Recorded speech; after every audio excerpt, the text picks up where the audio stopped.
It's time for Tycoons of Small Biz, spotlighting the true backbone of the American economy, the true tycoons of business in America, the owners, founders, and CEOs of small businesses.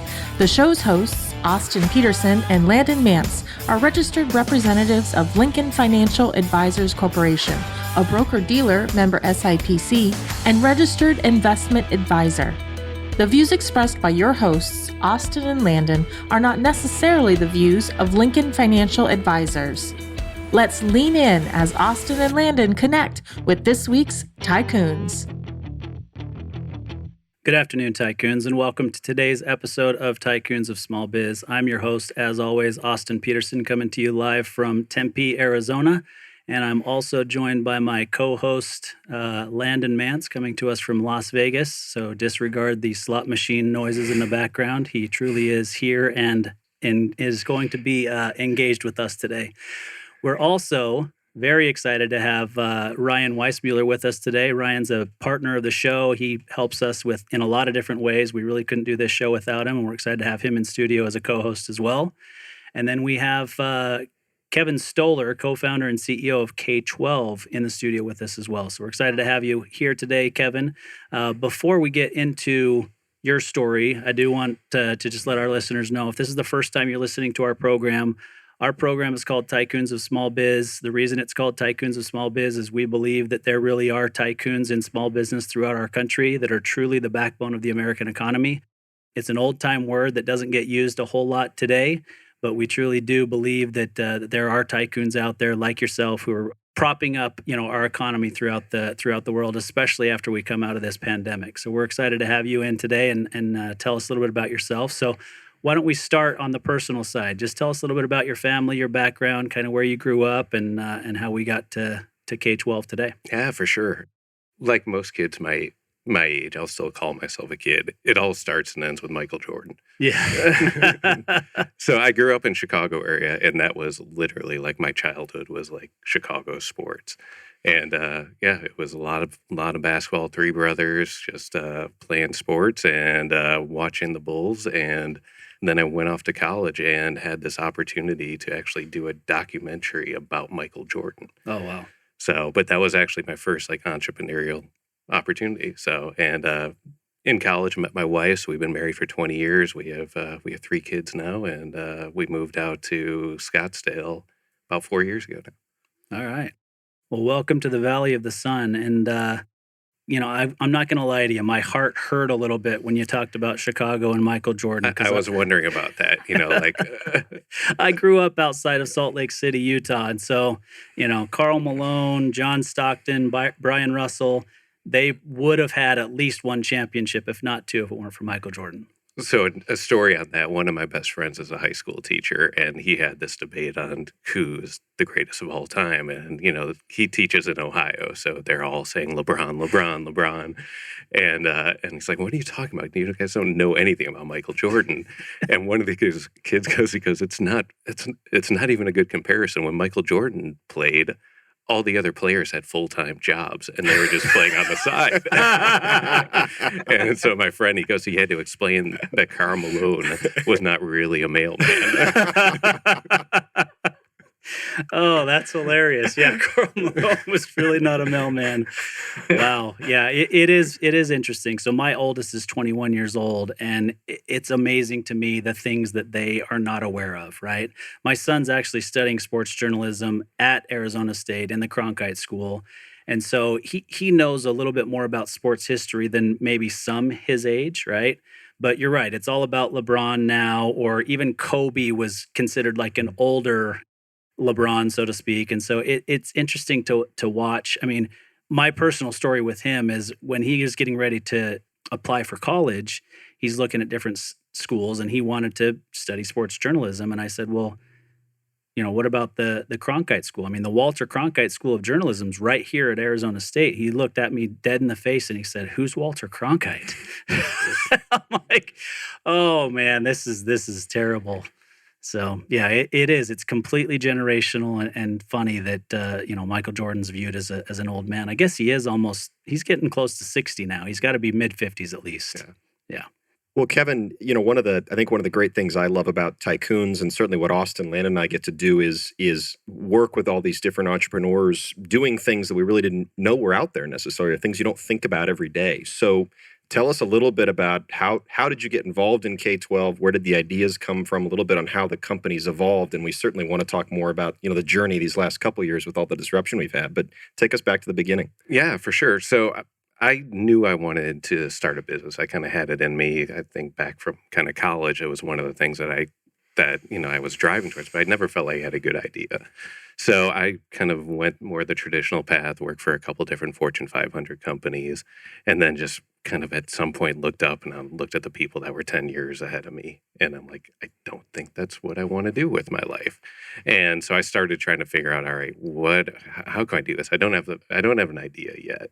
And I was really into reading a lot of different things. The Millionaire Mind was one of the ones that was a big influence for me, of just kind of looking at kind of all those dirty industries. They looked at all the statistics, and the people that had a higher net worth. It was businesses that you would never think of.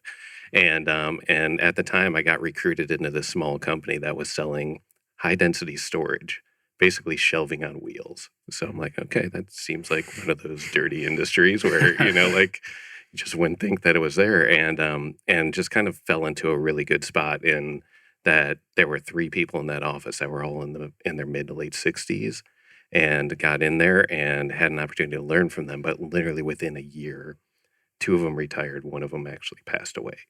So I was sitting there just like, okay, well, then maybe this is kind of an opportunity. And it was a fun industry because we got into like behind the scenes things and everything from art museums to the Football Hall of Fame to police stations for like evidence storage. It was just really kind of cool, that different types of things that we got exposure into. So I recruited in one of my friends who worked from another company and said, let's learn how to do this. We can do this, and then we'll just break off on our own.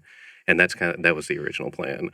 So we worked there for a couple of years, and then when we went to break off on our own, we had a 12-month non-compete. We're like, well, what are we going to do for 12 months? And his uncle owned a school furniture business in Northeast Ohio, and at the time we were in Central Ohio. And he's like, just come sell for us. So that's how I got into school furniture. Total accident. And like as I was trying to learn the furniture market, there was actually the big conference for the year was actually out here in Phoenix. Went to it, and I walked around the Phoenix Convention Center and looked at all the school furniture, and it was all exactly the same. It was like the most commoditized business. Like the discussions were like the gauge of steel and the type of glide on the bottom of it, of each chair. And I'm like, this is horrible. This is all going online. And at that point, I'm like, okay, this was a fun challenge. This is kind of a dirty business that maybe we can look to see like how do we revolutionize this industry. Yeah, it's funny you talk about, the Millionaire Next Door, the Millionaire Mind, that whole book series. And, Landon and I, our day jobs is wealth management, financial planning, specifically for business owners, right? And you mentioned, it's always everybody thinks about technology businesses or, something that's high tech or new or, has to be flashy. But the reality is, and I'm pretty sure this is the same for Landon too, but the most high net worth clients that I have all own or owned businesses that are pretty mundane, right? Residential remodeling, mattress distribution and manufacturing, restaurant equipment repair services. Like those are my clients who make the most money and have the most net worth, and businesses that are worth the most. And it's just these kind of dirty, like you say, or mundane businesses. It doesn't mean that's where I want to be. Yeah. you don't want to come home from work with, dirt under your fingernails. No, I mean, it's definitely, yeah. And, and I've been fortunate to be around a bunch of other business owners too. And it is, I mean, there's, that's what's kind of sparked my interest in other businesses too, and trying to figure out like, yeah, they're, obviously like technology and some of these other things that have a much higher rate of return. And, when you sell it, it's not looking at, 3 to 5 times EBITDA. You're looking at much higher return. So yeah. there's still the interest and things that I dabble in to try to play in those games too. But at the end of the day, like what we're doing, I always say I'm kind of like a mission-based entrepreneur, we're making an impact on schools. Like, we are the ones that are coming in and saying, hey, the way schools have looked for the last 120 years is not the way they need to be. And, there's a statistic out there that's been floating around for like 3 or 4 years that 85% of current kindergartners are going to work in jobs that don't exist today. Yeah. So the fact that still a good 70-80% of classrooms around the country still look like they have for the last 120 years, that's really kind of my drive, and our whole team is focused on. Yeah, no, I think that's really cool to watch and see, because there's the curriculum side of things, which we could talk all day long about how that needs to change and kids need to come out of school learning different schools and things. But at the same time, I don't think many people think about the impact that the furniture that these kids are sitting on and learning in and the other peripherals that they have, how much of an impact that has on their education. Yeah, we talk about its culture. I mean, it really is. It's the culture. You can have, a great school principal come in and talk about and have the best new curriculum that's going to be innovative and really prepare students. But then if you send your teacher back into the classroom that they've been in for 15 or 20 years, set up the same way, it is almost impossible to change that culture without changing that space. Yeah, agreed. So how do you manage that though, Kevin? Because you brought it up. I mean, education's one of those spaces so rooted in tradition. They don't necessarily just want to come overhaul their classrooms tomorrow. So I guess how did you originally break into that? And you've clearly had a good growth, story as well. You're on to something. So what was the key to unlocking that openness to consider some new ideas in the classroom? Yeah, the story that I come back to is that there was a new kind of line of products that came on based on research. And, at first everyone in our industry was like, what is that? I don't get it. Like, how does that work? It has wheels and it swivels. And like, what is this? Like, we can't do this. Kids can't move in school. And so we started doing a lot of just pilot classrooms within schools. And the one to me that just clearly stood out is that there was a school we work with that we did 4 classrooms as pilots using kind of this more innovative, flexible, configurable type of furniture, put it in there, and I came back like 6 weeks later. And you literally, from the second you walked in the room, you could feel the buzz coming down from that end of the hallway to the point where it's like you almost get like gravitate there and you're like, what is going on over there? That's where I want to be. And that was like really a huge turning point for us, is you just saw it like, oh, it's like the kids are just so much more engaged in doing that. And it just changed the entire perspective versus, you think about kind of the way we grew up, where you had kind of straight rows and the teacher was up front and the board's up front. And it's a very much of like, teach me type of thing. And now we're giving more of that ownership, that agency to the student, where they can actually kind of decide how they learn best and how they want to engage. And for that was the game changer. That was like, we literally changed the entire company to focus to how do we create better learning environments, and really drove everything. We wrote a book about it. We started doing a lot more workshops at conferences, started a podcast, and really started to focus, how do we get these change makers within education that do feel like they're stuck? How do we support them? Because they're the ones that are going to drive this change. So is that the moment you point to, and I always love to ask this question of entrepreneurs, of when you actually knew you were onto something? Is that the point where the light bulb went on? That was literally the time where we went from change from selling stuff to actually making a difference. Wow. And that was the moment where like everything happened. We're like, okay, now we actually have a mission. It's not just about how much can we sell, like what's our revenue, to the point now, like our focus is we want to impact 10 million students' learning environments. And we track it like every single week on our scorecard. That's the first number on the top of our scorecard of how many students are we impacting. I'm really fascinated with what you were just kind of describing, and I wanted to just ask you if you'll just take it one step further.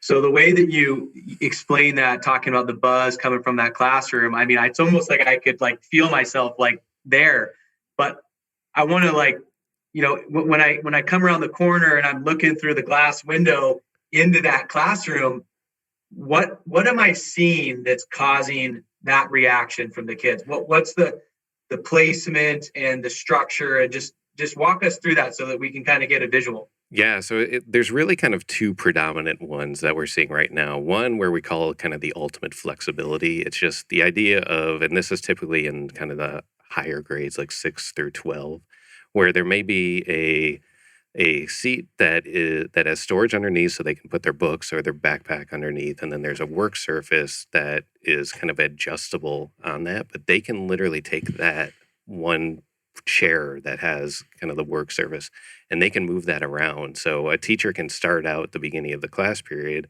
and maybe they'll start in like a U-shaped discussion mode and they'll be like, okay, this is what we're going to talk about today, get some feedback, and then they'll be like, okay, break into your group. And they'll break into a group of 4 to 5 students. They'll do work on things. The teacher is going to be walking through the classroom and kind of interacting, asking questions. Maybe about halfway through the period, the teacher will kind of will ask some more questions and try to get their attention. But then the students actually start now presenting to the other groups. And then within seconds, when it gets towards the end, they might come back into more of like a discussion. But it's the whole idea of that you don't just have one mode of learning all the time. Everyone changes. And there's a book called The End of Average, which has been a really powerful thing within education. And they looked at Air Force pilots in the 40s. And what they did was they said, hey, we need to be able to design the cockpit here that every pilot is going to be able to reach whatever they need in a split second, because it's literally a matter of life and death. So what they did is they had something like 3,000 pilots and they measured different parts of their bodies. By the time they took all that data and they looked at the average pilot, guess how many of their 3,000 or so fit within one standard deviation of the average? Probably a small percentage. It was 0. Wow. Literally 0. So if you're designing to the average, you're designing to no one. Like they were better off like just literally picking one pilot and be like, we're going to maximize it for you.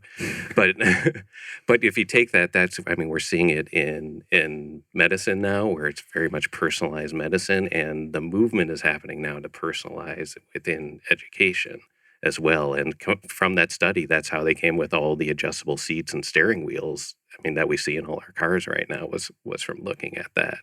So every student has a predominant style, but that predominant style of learning doesn't mean they're that way all the time. Someone may want to be like solitary in some, but they may be really good social in others, and others don't learn until they actually have to teach it to someone else. So being able to create those environments where students can kind of be in those right environments, because right now the way these 70-80% of classrooms are, it's literally, if you're not a good auditory learner, that's it. That's your one way. So it's really cool to see the change, and this was a really long answer to what it's like right now, but COVID to me was actually one of the best things that happened to the industry, because it was an industry that was like, we can't change. We have, whatever it is, the teachers are going to fight it. So literally within 48 hours, they went from this was the way we do it to now we figured out a way to do online learning and remote learning, and they realize we can actually change. So my challenge right now is to be like, we're not going back to normal. We're not going back to the way it was before. How do we now set it up so we're going back to actually serve the students the way they should? Yeah, and how do we multiply that, right? Because you'll have to tell us a little bit more about the process, because when we're talking about school furniture, right? And we talked about it at the beginning. I'm pretty sure every desk and chair that I sat in my entire high school life was the exact same chair and desk, right? And so it's all the same. There was probably 1, 2, 3, 4 maximum main suppliers of these desks, right? And they all have the big contracts with all the school districts nationwide. So tell us a little bit about how you broke into that. Obviously you said, what you're doing is different, and they've got to kind of see it to wrap their head around it and to do it. So how did you break in there and get them to do these test pilot classrooms? Yeah, so kind of getting into like the mechanics of the industry, it is very much what you're talking about. Like you had a lot of regional distributors that were exclusively aligned with one of the major manufacturers. So there was really no incentive for any of those changes. So when we came into it, when we came in kind of at the tail end of kind of the online push. So we were there was already a few major players that were selling online, but because we kind of went in of saying like, we don't have any traditional relationships here. we're kind of the new kids on the block that in our first year, we sold into almost every state. So we were now within like 50 different states. So our manufacturer relationships were never set up to have an exclusive territory.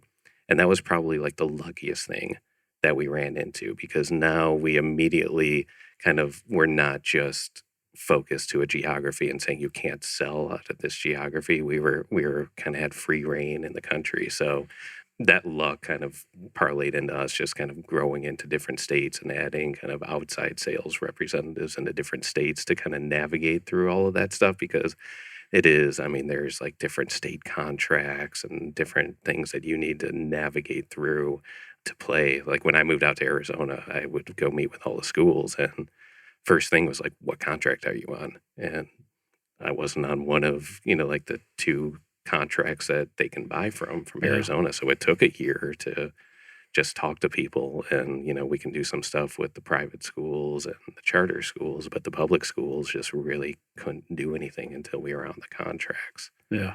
And now you've been able to get those contracts. I mean, do you have to live up to union type rules as well, or? Every state is so different, and and it's kind of fascinating to see what goes on in different states and how they each run. And in some states, we do really well with charter schools. In other states, we do really well with public schools or the private schools. It is really hit or miss. And as we continue to because our goal is we want to have full coverage of the country, and we're not quite there yet. But some states are just tough to crack. Yeah. And others are easier. And, and then you also have the personality of the states of how, like we're not the ones that are trying to sell them kind of the traditional furniture. So if they're still kind of stuck on it, then we're probably not the right option for them. Yeah. I'm fascinated by this whole thing. I mean, my youngest is graduating high school next week. Okay. So from where? From Highland High School in Gilbert. Okay. So, that'll be the last exposure that I have to, the high school system specifically. Now, the college system has its problems too. My son's at Arizona State, and, he just took an economics class all online during this past semester because of COVID, and it about killed him, right? I mean, if he didn't have a dad who understood economics at a basic level, there's no way he would have passed that class. And part of it's just the way that the whole thing, is set up. And so I'm fascinated to watch this. I know Landon with 1-year-old twins is probably figuring out a way to get you in touch with the school district that his kids are going to go to make sure that they have their best foot forward. Because I think it really is a way to revolutionize the way that our kids learn. And I look back and I wish that my kids had that opportunity, because I have 2 kids, boy and a girl, and they are night and day difference in the way that they learn. They're both very, very smart, do well academically, but they both learn very differently. And if they had had these opportunities, I think that they could have thrived that much more in high school. Yeah, for sure. And we deal with it too. And, it took us a while as parents too to figure out Arizona is different. Yeah. The environment is just very, very different. I came from the Midwest, growing up Chicago and then living in Ohio for so long. It was you figure out what school district you want to be in, and you go buy a house in that district. And so that's what we did moving here, like a week before school started in July. And then we're like, wait a second, all the kids in our neighborhood all go to different schools. Yeah. Yeah, we did the same thing. Yeah, it's crazy. So let's back up a little bit. Let's talk about entrepreneurship in general, right? So you said you knew early on that you wanted to get into entrepreneurship. You talked a little bit about the Michael Jordan documentary as your foray into entrepreneurship. But let's just kind of get your feelings on entrepreneurship as a whole and the ability that it has to change the world. Yeah, I've been kind of using this phrase, I'm a mission-based entrepreneur, because I do believe that entrepreneurship is the most effective way to actually make change in the world. Like you can go kind of the political route, but at the end of the day, this is like free will. I mean, people are making their choices of what matters to them based on their purchasing choices. And so I am a huge proponent for it. Like and I have some other business ventures too, because to me, like the things that I care about are education and community. So being able to like have businesses that actually can make an impact in the world, as well as, an environment where financially my employees and our team can do well as myself, like there's no better system than that. So there's definitely an aspect where, like there change happen. You look at what's happened in our lifetime, it's amazing. And if you didn't have an environment where you had that kind of that free will entrepreneurship, I don't know what happens. Yeah. I've talked about it a little bit, and I know Ryan's got a comment here, so I'm gonna let Ryan jump in. But I've talked about it a little bit on this show, and I talk about it all the time with my kids and other people that, my life literally changed in ninth grade when I took an elective class called Entrepreneurship and the Stock Market, right? I was convinced that law school was where I was headed. I wanted to be in the courtroom. I wanted to be defending criminals or, prosecuting them. I wasn't sure which, but that's what I envisioned as my life until I took that entrepreneurship and stock market class. And it truly does have the ability to change the world. And when COVID started and we were just getting started with this radio program, I don't know how many times I said on the program that I knew no matter what, that the entrepreneurs in our country were going to lead us out of this. It's not going to be the big businesses. It's not going to be the politicians. It's going to be the entrepreneurs in our country that will lead us out of this. And we're seeing it today. Businesses are thriving. Other businesses are starting. They're changing the way that they do business overall. You got restaurants that are starting that will never have in-person seating, right? They've got the community kitchens and it's only delivery. They've figured out a way to make it work and use what just happened to our whole world and figure out a way to have an impact on the rest of the world. Yeah, I tell the story and it sounds weird, so stick with me on the story. But like the month after COVID hit was my favorite month of my career. It was literally, we were already remote because we already have people, we work around the country either from home or in co-working locations. Schools were closed. So all of a sudden, everyone that we can work, like our work just stopped. So we used that time and we said, all right, what are some other revenue streams we can come up with? And so my whole team, we just did brainstorming on it and we figured out there were 8 different tracks that we were going to explore.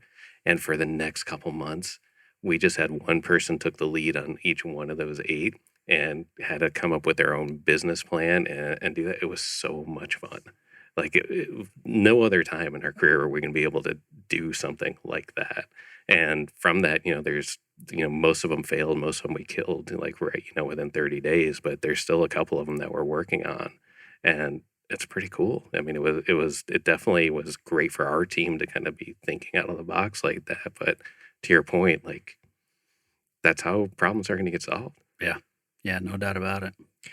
Kevin, I know one of the things, and I don't know if it was born out of that process, but would love to hear a little bit more about what you're doing to help school leaders. I mean, as part of that mission, you've really taken the bull by the horns to provide, some peer group and some opportunities for them in leadership. Did that come at that same start? Yeah, and tell us more about what you're doing with that and what impact you're seeing. Because the mission, I mean, that is incredibly powerful, and just the tendrils of that throughout society. Wow. Yeah, well, thanks for bringing that up because that is one of the things. It came from that, and it was literally this one idea. And I'm like, guys, this is a great idea that's going to have a huge impact. And we're like, do we want to take this on?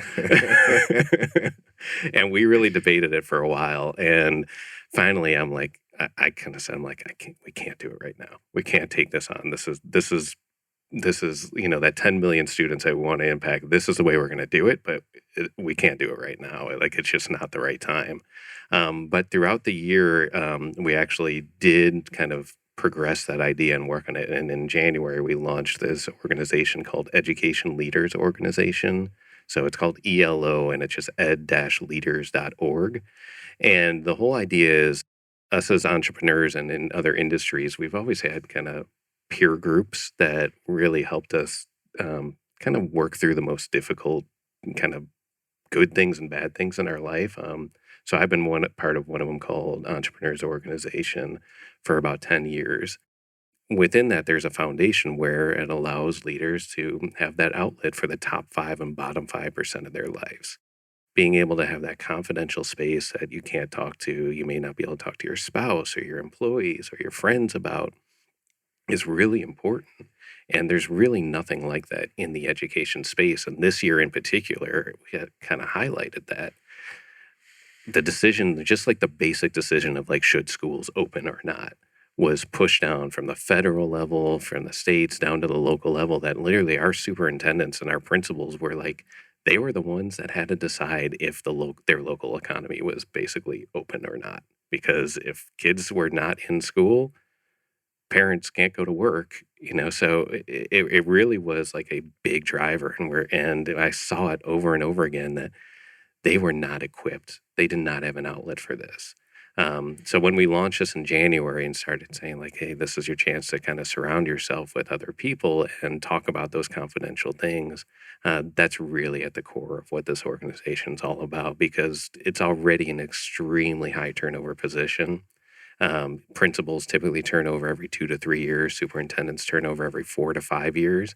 And it is a very difficult position to fill with somebody who's actually qualified. So if we can find ways to support them to have their outlets so that they actually stay longer and get better at their jobs, that's going to be better for everyone involved. So so the good and the bad is we've had like a really good positive comment. The bad is like almost everyone in there wants to quit their job right now. So it's a leadership crisis right now in education, is that we can't let these good leaders just walk away because there's just not a pipeline of those ready to step in. So that's kind of our current mission right now, is that this ELL organization is really meant to provide support for them and allow them to become the best leaders that they can be. And I have to imagine that COVID's only made that harder and more likely to turn over, right? I mean, Yeah, for the sure. challenges are even magnified exponentially today. Yeah. I mean, it is.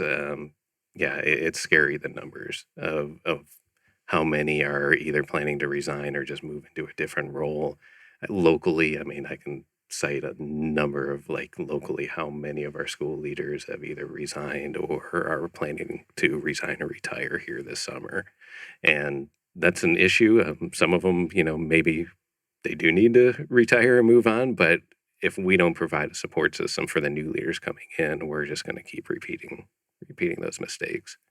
Yeah, I agree with you. I mean, just the whole premise, I agree with. I'm part of a Vistage group here locally, and it's exactly the way that you explained it, right? I mean, being able to have those types of confidential conversations with other business owners who are going through some of the same things that you're going through. My wife, she's had to bear the brunt of my entrepreneurship for 25 years, right? And it really is the brunt, in a lot of ways. And my wife doesn't have a business bone in her body. I mean, she'll be the first to tell you that. She doesn't understand business, doesn't care to understand business, gets bored by conversations with me. And so having somebody, this group of other business owners, like-minded business owners that I can have conversations with, it's truly beneficial. And we had a member leave our Vistage group last year because she's the head of a nonprofit and donations were down. The budget had to have a cut, and so she had to leave the Vistage group. And she called me out of the blue yesterday and said, "Hey, I've got this thing that I'm looking at. I'm hoping to have kind of a mini Vistage conversation with you and just have you help me make this decision, or give me your feedback." And that's powerful. Not everybody has that. Right? Business owners don't have it. Teachers don't necessarily have it. And I've watched our school district and what they've had to deal with this school reopening, masks or no masks. And, they're doing the best that they can. But then you've got, no matter what decision they make, half of the parents are just, out there with pitchforks going after them about all the, the decisions that they made. So it's a really tough position to be in. Yeah, it is. Yeah. And at the core of that too is a principle principle ending in LE, not AL, like school principal, is that the training that we provide in this ELO, it's based on training them how to speak from experience versus advice giving. And that alone like changes everything. So like that, it's taken me years to like really kind of embrace it and learn how to do that. But being able to speak from experience when you're in those, because at the end of the day, every single one of those leaders has to make the decision for themselves. And they need to be in an environment where they can hear other people's experiences and make the right choice for them. because otherwise, when you get into just advice giving, and I think that's where a lot of these is everyone wants to give the advice and give their opinion of how to do it. But when you do that, it really kind of falls apart in two different. It falls apart from the advice giver, because now if you come to me with that same issue 2 months down the road, be like, I told you what to do. Why didn't you just listen to me? I would have solved your problem 2 months ago. So it breaks it down that way. And then it breaks it down the other way too, where if somebody's just giving me advice, the only option I have is either take the advice or not take the advice. And, if I take it, now I can go back to be like, dude, you told me what to do, and it totally blew up in my face.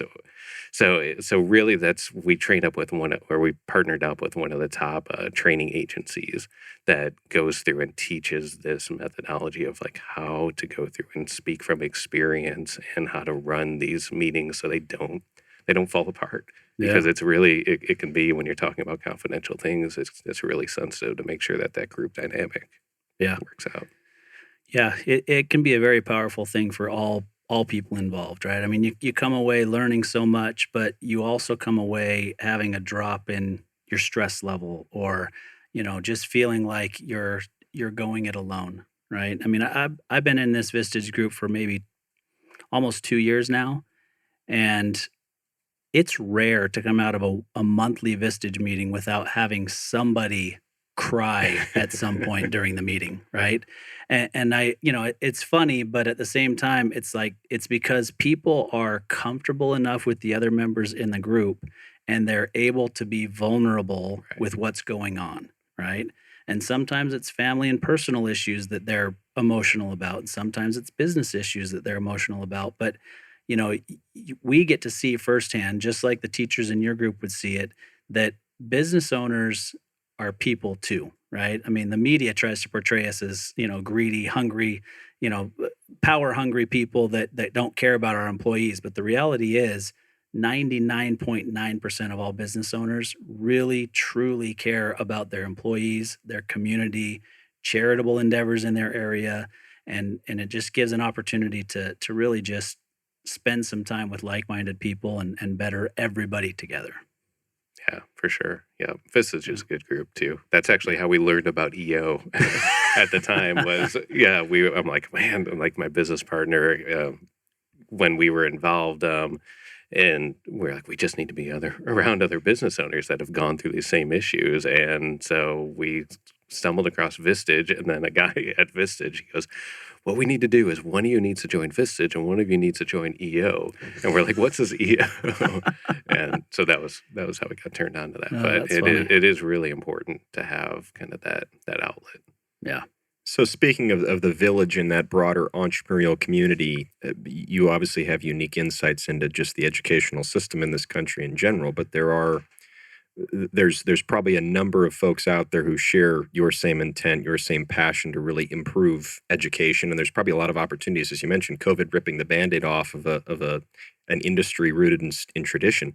What advice would you give based on your learnings to other people out there? And where is that impact that, again, that village of entrepreneurs can come together to help improve the education system? I mean, you're one company doing a great job, but what help or what other aspects do you see where there's opportunities to better the education system? Yeah, I think there's a lot. I think at the end of the day, like I've been really vocal of saying that this is an adult problem. This is not a school problem. Like to improve the schools in our country, everyone plays a role. And, somebody made the analogy, like it's called the school system for a reason. It really is. It's like intertwined how much it all matters. And, for a while I was on this rampage of like, man, it's all the college's fault. Like, if the colleges, like don't kind of dictate what they need for students to get in, then the K-12 system could actually kind of free up to be like, all right, well, how do we actually prepare students for life? And I still believe that to a certain degree that there's an aspect of that. I think there's some things falling down. Like right now, I think COVID has kind of hurt the college experience in that market of, of like, what are we really paying all that money for? Because at the end of the day, almost every K-12 system, whether they like explicitly say it or not, the best judge of their success is either how many of our kids got into college or did our kids get into a better college? Like those are kind of the only measures that we really kind of allow as society to give our K-12 system. And I think some of that's falling down. I'm trying to be more and more vocal about that, to say, like, that is not the purpose of this. If we are just pushing for college, we're failing. And if we're putting the pressure on the K-12 system, that is how you weigh whether you're a good school or not, then we're the ones that are failing. So I've been very vocal of saying, as parents, as business leaders, we really have to de-emphasize how much college is the measurement. And I know it's hard. It's a hard one because of you said you have one graduating college. What's the question that everyone asks you? Where are you going to school? Yeah. What are you going to study? Yeah. What's the next thing? And, and there's ego wrapped up in that from the parents' perspective of, like, oh, where do they go to? And I get it. I mean, I'm a parent. Like, I'm like trying to fight it. Like, I logically know this, but my oldest is 13. And I'm like trying to fight this of like, man, how much do I push him to get into college versus how much do I prepare him to just be like a good person and to be successful in life?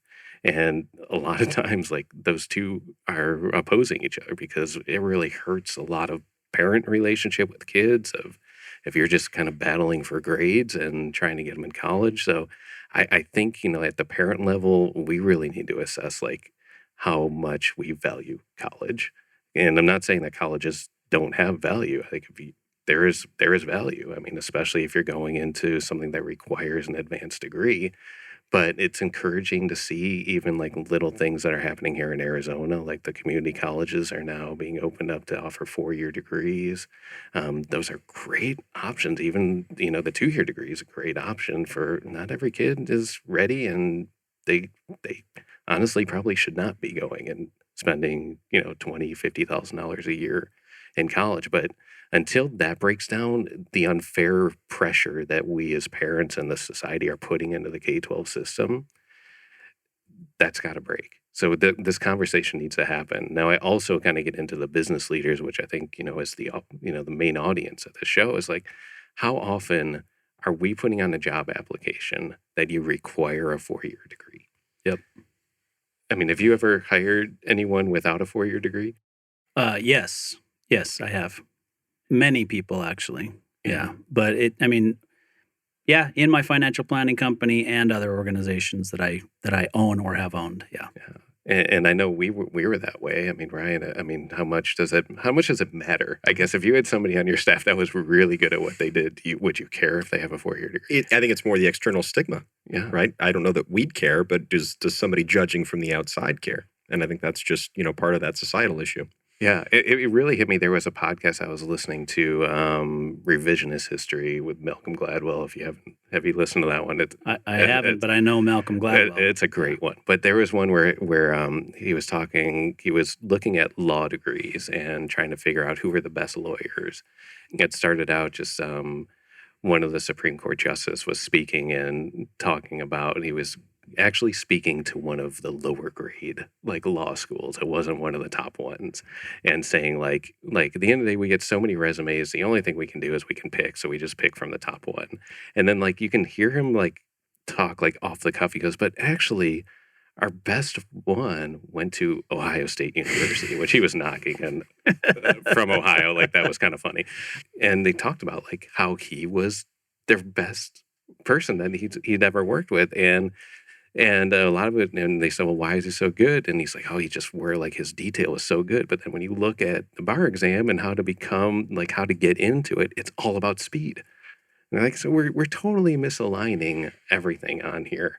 Yeah. And if we, and I feel like we have an opportunity right now where we're in more of like a freelance society that can build up, that you can just be based on your merits versus like, what's your degree? Like, did you pay all the money to get that get that degree, or does it really mean something? And so my challenge is any hiring manager, any business owner, is really think about, instead of just copying and pasting that job description and posting it out there, do they really need a 4-year degree? Because there's some really good people out there that are probably just as capable or more capable. That, are we just putting $100,000 gate on any of these jobs because they haven't done that. And so those are the pieces that I feel like until we can start having those discussions, we're locking the K-12 system into, man, we just have to focus on getting our kids into college or a better college.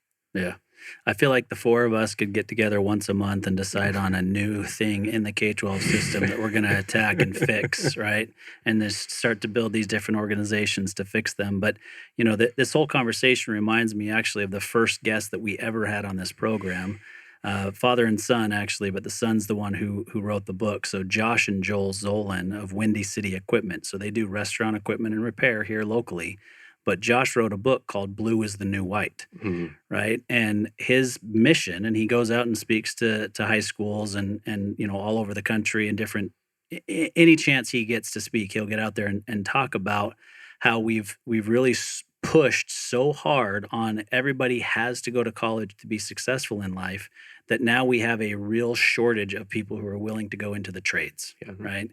And he just talks about how you can have a great life, you can make a great living in the trades. There shouldn't be this pressure to go to college, but you can choose to go and learn a trade. And I think even the high school system or the K through 12 system, and I know they do this in Europe. I lived in Europe for a few years where they kind of early on kind of put you on a path based on testing that they do and questioning you about what's important to you, what's interesting to you, to kind of put you on this path towards a career. Now, I think that's kind of a little bit militant, but at the same time, we've got to understand that it's not just about everybody going to college. There are some people who are really, really good craftsmen or really good mechanics or really good, whatever, that should be pushed that direction rather than getting a college degree and being in a career that they're miserable in.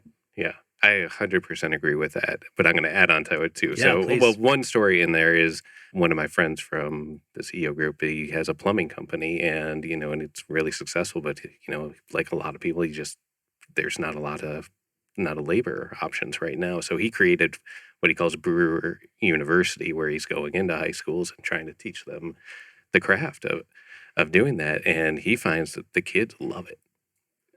It's the parents that are the ones who are like, no, you're not going to that. Yeah. You're going to college. So my kid's not going to be a plumber. Yeah. yeah, like I don't want to do that. But in the meantime, he's paying like 70, 80 grand for that first year, like with a high school, like right out of high school. That's a really good option. Doesn't mean like the kid may want to do something else and may want to go to college down the road, but the fact that we're forcing that. And then the other point in there is I don't think that we're just talking about blue collar.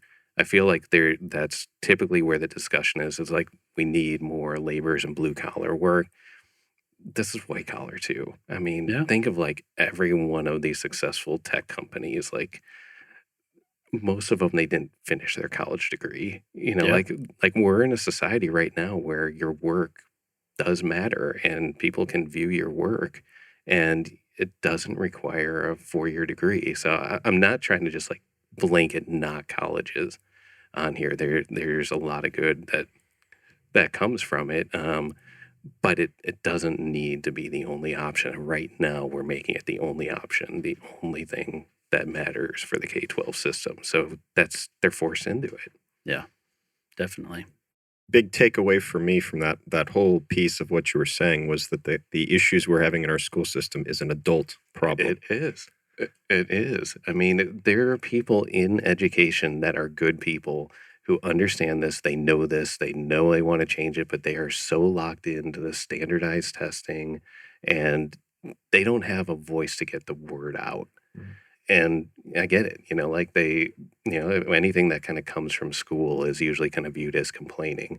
That comes from teachers or from anywhere in there. But there are people that genuinely get it. They want to make an impact, and the system that we're putting them in doesn't allow them to do what they do best.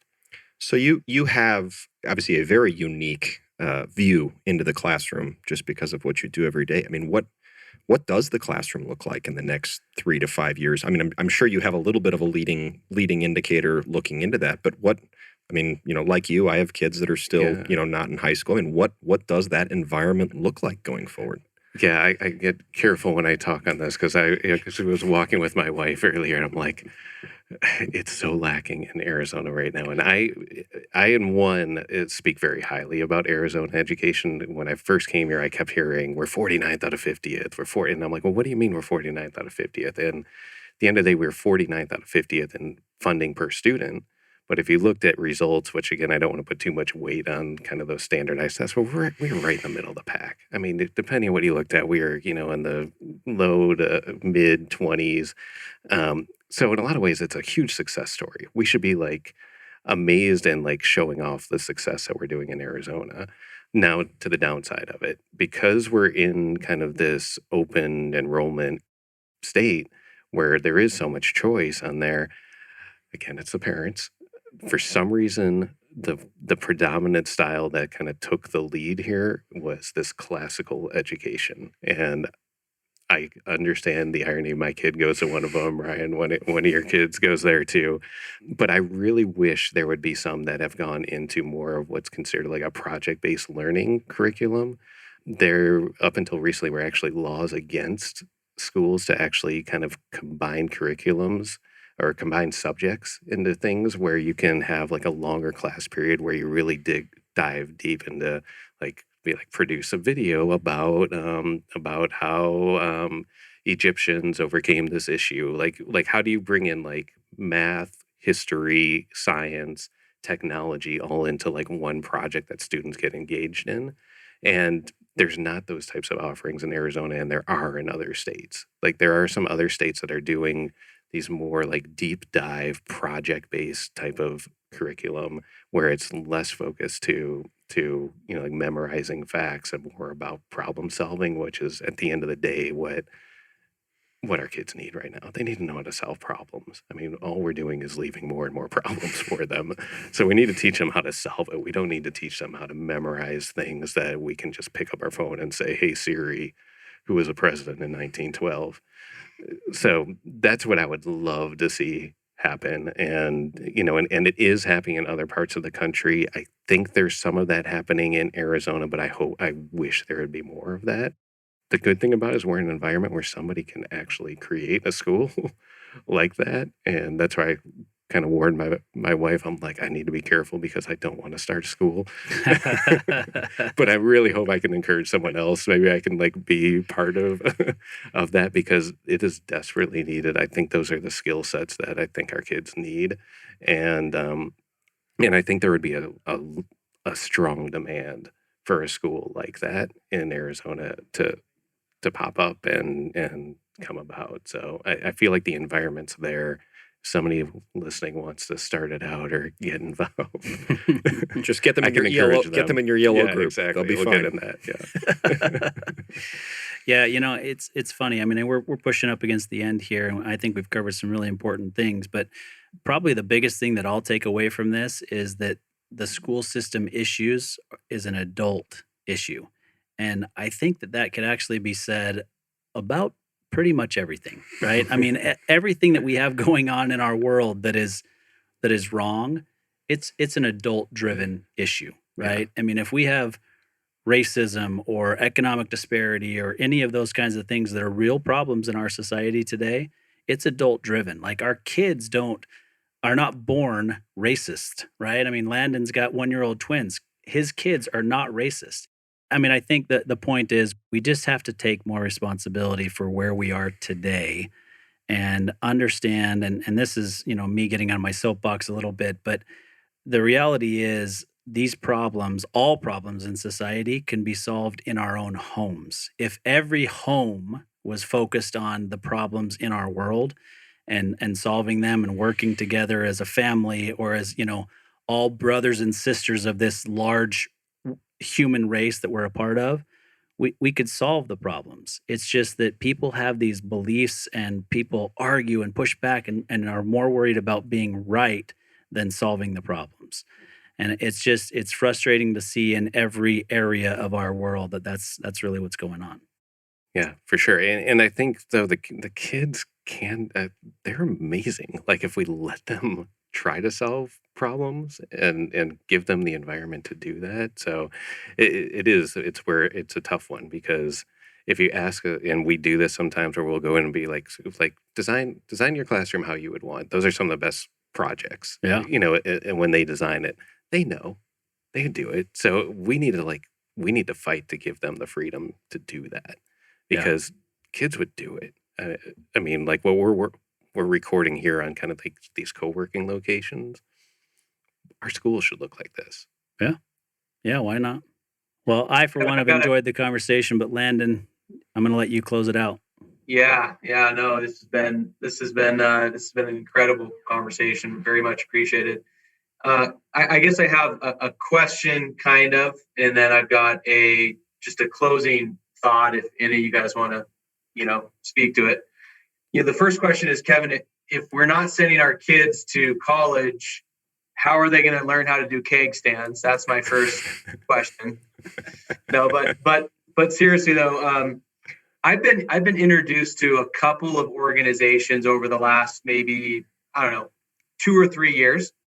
One of them was an organization that essentially teaches grade school kids how to think about and approach money in ways that they've never been exposed to before. And it's just an incredible program. The other program that I've been more directly involved in, and I've done a bunch of volunteer work for her, but she's an incredible woman out of Las Vegas. And she works with kids in underprivileged areas. And she essentially, it's an after-school program, and she essentially helps these kids, juniors and seniors primarily, get ready to go to school, to go to college.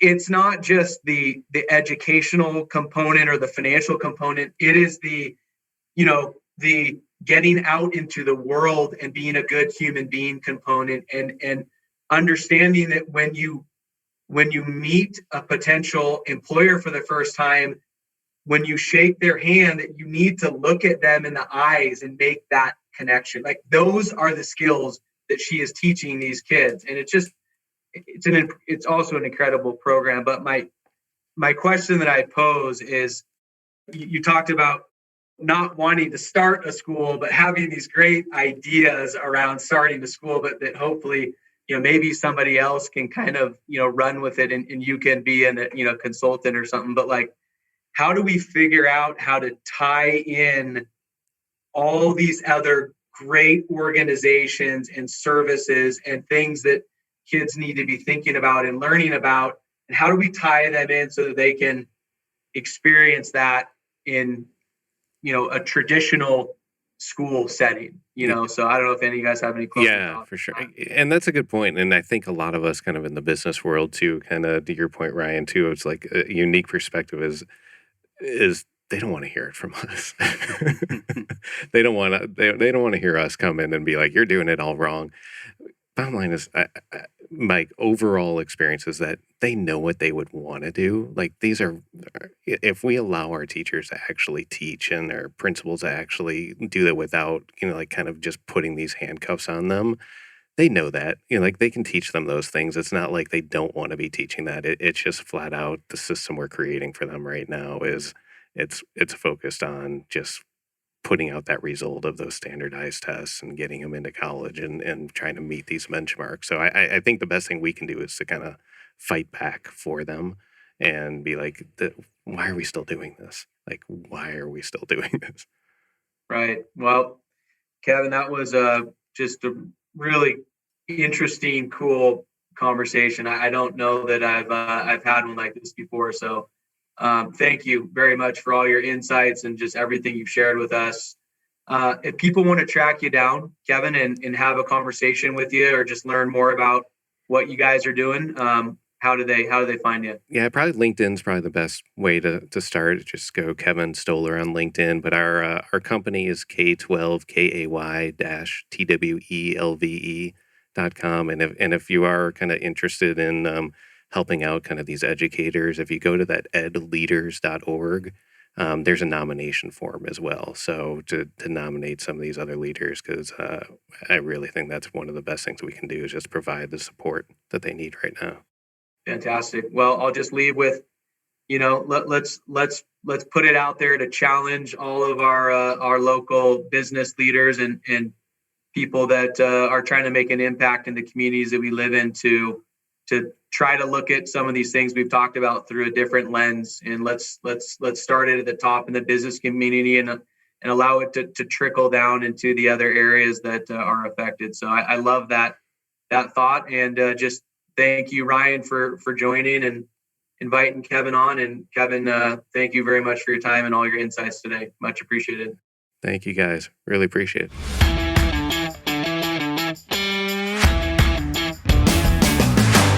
You've been listening to Tycoons of Small Biz, proudly hosted by Austin Peterson and Landon Mance. Austin and Landon are comprehensive financial planning professionals specializing in financial, estate, and succession planning for small business owners. Austin and Landon have offices in Scottsdale, Arizona, and Las Vegas, Nevada, and represent clients in 14 states throughout the country. Join Austin, Landon, and the featured Tycoons live every Tuesday at 1 p.m. right here on Business RadioX and your favorite